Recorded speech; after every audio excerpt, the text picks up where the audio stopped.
नमस्कार दोस्तों, मैं दिव्यांशी गुड़ एक बार फिर हाजिर हूँ एसबीटी न्यूज की खास खबरों के साथ। पेश है आज 29 जून 2024 शनिवार शाम 7:15 बजे राजस्थान की बड़ी खबरें। राजस्थान के मुख्यमंत्री भजनलाल शर्मा ने महत्वपूर्ण फैसला लिया है। प्रदेश में एकल पट्टा प्रकरण की निष्पक्ष जांच के लिए राज्य सरकार ने समिति का गठन किया है। सीएम के निर्देश पर पूर्व न्यायाधीश आर.एस. राठौड़ की अध्यक्षता में इस समिति का गठन किया गया और साथ ही गृह विभाग के अतिरिक्त मुख्य सचिव एवं नगरीय विकास एवं आवासन विभाग के प्रमुख शासन सचिव इस समिति के सदस्य होंगे। उल्लेखनीय है कि पूर्ववर्ती सरकार के कार्यकाल में एकल पट्टा प्रकरण में हुई अनियमितताओं पर न्यायालय से प्रकरण वापस लेने के लिए कमेटी गठित की गई थी, लेकिन कमेटी में तत्कालीन यूडीएच मंत्री के कार्यकाल से संबंधित अधिकारियों को शामिल किया गया था और इससे उक्त कमेटी की निष्पक्षता पर सवाल उठे थे। पूर्व न्यायाधीश आर.एस. राठौड़ की अध्यक्षता में नवगठित समिति प्रकरण की निष्पक्ष जांच कर राज्य सरकार को रिपोर्ट प्रस्तुत करेगी। राजस्थान के 6 विभागों में करीब 20,000 नई नियुक्तियां हुई हैं। सिलेक्ट हुए कैंडिडेट को आज विशेष कार्यक्रम के जरिए ज्वाइनिंग लेटर दिए गए।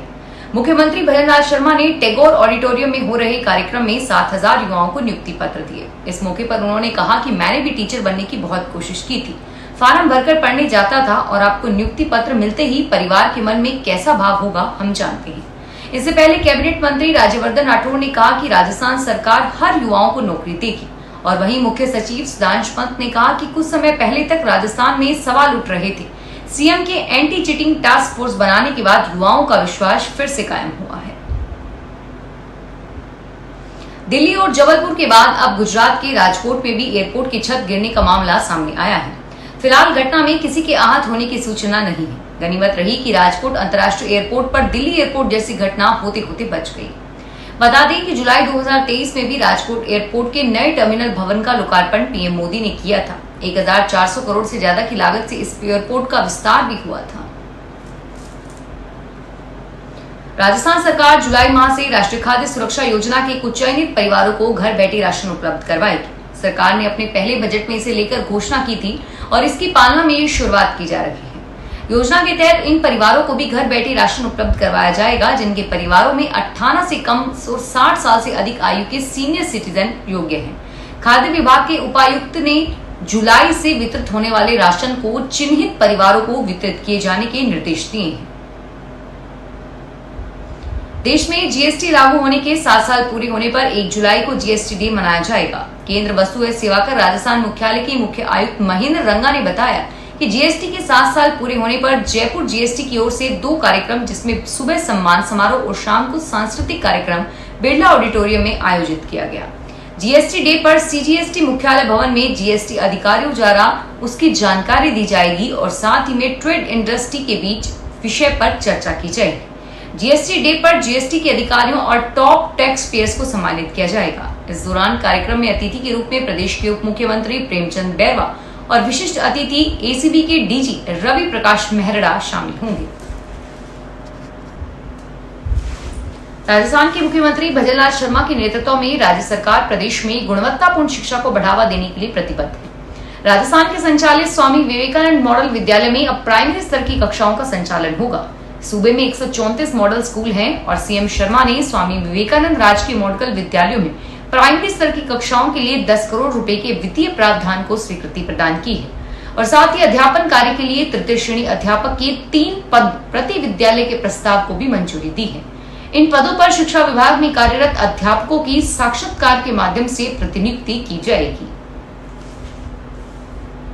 धोखाधड़ी करने वाले जालसाजों के लिए अमूमन 420 शब्द का इस्तेमाल किया जाता है और दफा 420 के तहत प्राथमिकता दर्ज होती है।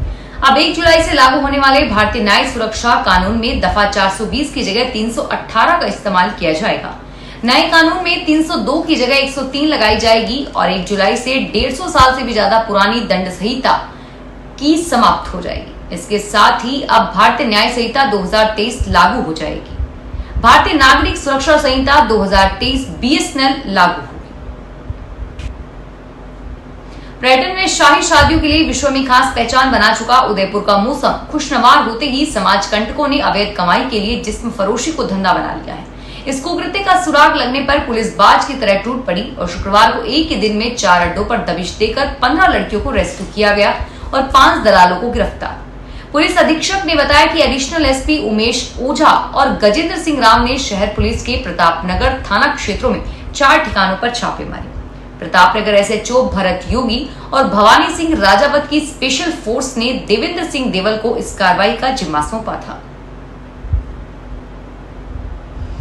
राजस्थान के मानसून की शुरुआत अच्छी हुई है। लगातार हो रही बारिश से बांधों में भी पानी आना शुरू हो गया है। मानसून आने के बाद सूखे पड़े 15 बांधों में पानी आ गया है और मौसम विज्ञान केंद्र जयपुर ने आज से अगले 3 दिन 7 से 12 जिलों में बारिश होने की संभावना जताते हुए ऑरेंज अलर्ट जारी किया है। शनिवार सुबह से भरतपुर सहित कई जिलों में हल्की बारिश का दौर जारी है। भरतपुर के बयाना में घर के बाड़े में बिजली गिरी और दर्जन से ज्यादा पशुओं की मौत हो गई। और वहीं पिछले 24 घंटे में जोधपुर, धौलपुर समेत कई जिलों में तेज बारिश हुई। राजस्थान प्रदेश कांग्रेस अध्यक्ष गोविंद सिंह डोटासरा ने जयपुर में न्यू सांगानेर रोड से अतिक्रमण हटाने पर सवाल उठाए और शहर में सरकार को 200 फीट की सड़क क्यों चाहिए, इस पर भी प्रश्न उठाए। विधानसभा में उन्होंने कहा कि मैं और टीकाराम जूली सर्किट हाउस में थे, फिर भी मुकदमा दर्ज किया गया। दोपहर 2 बजे की घटना में रात 10 बजे मुकदमा दर्ज हुआ। डोटासरा बोले कि कोटा आईजी दुर्भावना से काम कर रहे हैं। झुंझुनू में पंचदेव मंदिर के पास बरसात के दौरान शुक्रवार को करंट से युवक जहांगीर की मौत मामले में रात भर धरना चला। पूर्व मंत्री बीडीके अस्पताल की मोर्चरी के बाहर धरना स्थल पर रात भर डटे रहे। समर्थकों के साथ उन्होंने अस्पताल परिसर में ही बिस्तर लगवाया। कहा, जब तक मांगे पूरी नहीं होगी पोस्टमार्टम नहीं होने देंगे। पूर्व मंत्री ने जहांगीर की मौत का जिम्मेदार प्रशासन को बताते हुए 3 अन्य घायलों को भी मुआवजा देने की मांग की है। मृतक के परिवार को 50 लाख रुपए और एक सदस्य को सरकारी नौकरी की मांग की है और साथ ही अधिकारियों के खिलाफ भी कार्रवाई करने की मांग की है। शिक्षा मंत्री मदन दिलावर के आवास की ओर जा रहे भारत आदिवासी पार्टी के बांसवाड़ा सांसद राजकुमार रोत और उनके समर्थकों को पुलिस ने अंबेडकर सर्किल पर रोक लिया। एहतियातन यह पूरा इलाका छावनी में तब्दील कर दिया गया था। यह मामला गर्माता देख शनिवार दोपहर करीब 12:30 बजे पुलिस ने रोत और उनके समर्थकों के इकट्ठे किए ब्लड सैंपल्स भी ले लिए। उसके बाद मामला थोड़ा शांत हुआ। इसके बाद समर्थक लौट गए। इससे पहले रोत ने कहा था कि यह मामला तभी दबेगा जब विधानसभा में यह मामला उठाया जाएगा। सांसद में मोदी जी के सामने भी यह मुद्दा उठाऊंगा और अगर यहाँ सैंपल नहीं लिया जाता तो पीएम मोदी को डीएनए टेस्ट के लिए ब्लड का सैंपल दिया जाएगा। राजस्थान सरकार के निर्देश पर नीमका थाना के विभिन्न तहसील व भूमि पंजीयक क्षेत्रों में भूमि की डीएलसी दरों का पुनरीक्षण कर इन दरों को संशोधित करने का निर्णय लिया गया है। इसके लिए जिला कलेक्टर शरद मेहरा की अध्यक्षता में जिला स्तरीय दर निर्धारण समिति की बैठक का आयोजन किया गया। समिति ने सभी पंजीयक क्षेत्रों के लिए डीएलसी दरों के प्रस्तावों पर विस्तृत चर्चा की और बैठक में जिले की कई तहसीलों में भूमि दरों में वृद्धि की अनुशंसा की गई और नहीं मिलने पर सर्वसहमति से समिति ने डीएलसी दरों में संशोधन के प्रस्ताव राज्य सरकार को अनुमोदित प्रेषित किए गए। बाड़मेर स्वास्थ्य विभाग लगातार मिलावटखोरों के खिलाफ शिकंजा कस रहा है। स्वास्थ्य टीम ने जिले के धोरी, मन्ना, धोब और पाटोदी में घी के नमूने लिए और वहीं संदेह पर 222 लीटर तेल और 75 लीटर घी को सीज किया गया।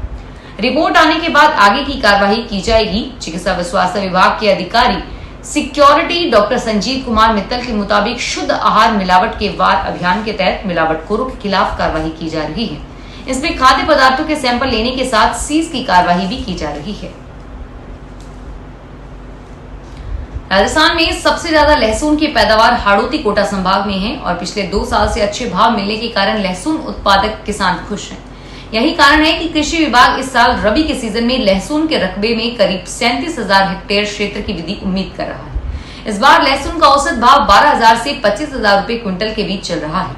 संभाग के चारों कोटा, बूंदी, झालावाड़ में लहसुन की खूब पैदावार है। यहाँ पिछले सीजन में 51,448 हेक्टेयर में लहसुन की बुवाई हुई थी। फिलहाल इस बुलेटिन में इतना ही और फिर हाजिर होंगे तमाम बड़ी खबरों के साथ। धन्यवाद।